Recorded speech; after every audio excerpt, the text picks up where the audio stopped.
Et si demain, nous achetions plus responsable? Bonjour à tous.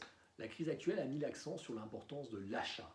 Masques, médicaments, blouses pour la crise sanitaire, l'accent sur l'alimentaire, notamment sur des productions locales, la relation avec la grande distribution.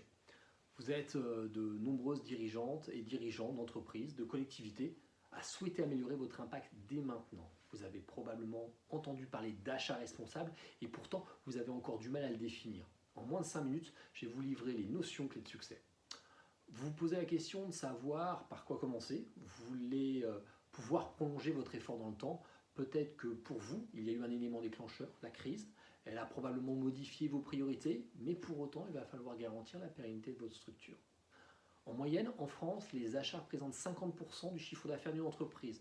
Voilà un excellent moyen de contribuer à un monde plus responsable. La notion d'achat responsable n'est pas nouvelle. De nombreux référentiels permettent de mettre en place une organisation efficace.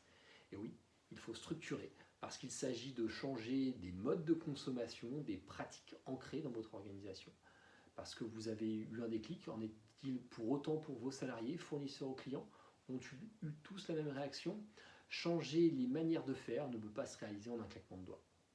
Un autre problème surgit souvent lorsqu'on aborde la question de qu'est-ce qui est responsable dans nos achats, car nous pouvons avoir de nombreuses contradictions. Prenons l'exemple de la voiture électrique, émissions de CO2 à court terme lors de la construction ou l'ensemble du cycle de vie, utilisation de métaux critiques, de la production de la batterie, conditions sociales d'extraction. Quels sont les critères de choix? Est-ce votre priorité dans votre structure? Dans ce cas, sur le véhicule, ne faut-il pas commencer à réfléchir à comment se déplacer? La voiture est-elle toujours la bonne solution? Alors, parlons-nous de la même chose. Sommes-nous bien sûrs que nous ayons la même définition des achats responsables? Peut-on s'appuyer sur un référentiel, une base pour que l'on parle bien de la même chose? Tout d'abord, qu'est-ce que l'achat? De quoi parle-t-on? De quelle catégorie de produits, de services? Le ministère d'économie définit la fonction comme chargé de procurer les matières premières et composants nécessaires à la production. Ces composants doivent être livrés dans des délais, tout en étant conformes en qualité et en quantité à un cahier des charges, c'est-à-dire aux besoins de l'entreprise. De façon plus simple, on définit le concept d'achat comme l'ensemble des dépenses externes négociables dans une entreprise en excluant les dépenses sociales. C'est Olivier Bruel et Pascal Ménage qui nous définissent les achats de cette manière. Pour ma part, le spectre global de la fonction achat, c'est la recherche de la ressource externe, c'est ce qu'on va chercher à l'extérieur. Donc acheter, c'est fournir une ressource externe à sa propre entité, structure ou entreprise. Des fois, dès qu'on sort un peu le chéquier, finalement. Dans un second temps, qu'est-ce qu'être responsable? Il faut bien distinguer deux choses. Un, la manière dont on a d'acheter. Agit-on de manière responsable vis-à-vis de son entreprise, des parties prenantes, de ses fournisseurs?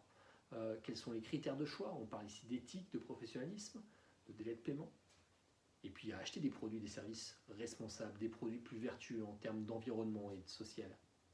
Cette distinction est importante parce qu'on ne peut pas uniquement reporter sa responsabilité sur le vendeur sans garantir sa propre responsabilité. Nous avons maintenant, j'espère, le même référentiel d'achat.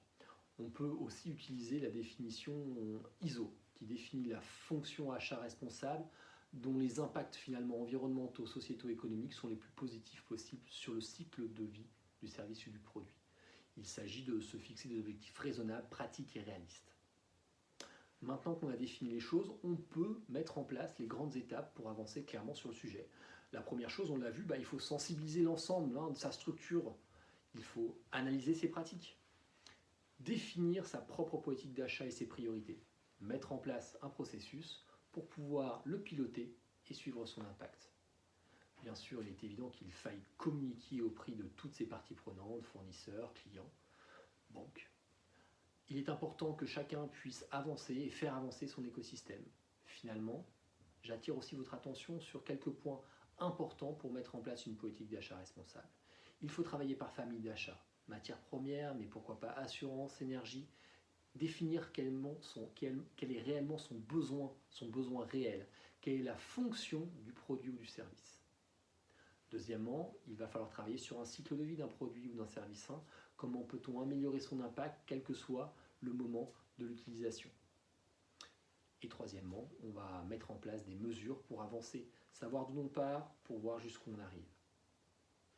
Au-delà des aspects sociétaux et environnementaux, les conséquences de cette démarche sont aussi une amélioration des relations avec ses fournisseurs, une professionnalisation de ses pratiques achats, une baisse des coûts, vous le verrez, et une amélioration de sa valeur ajoutée.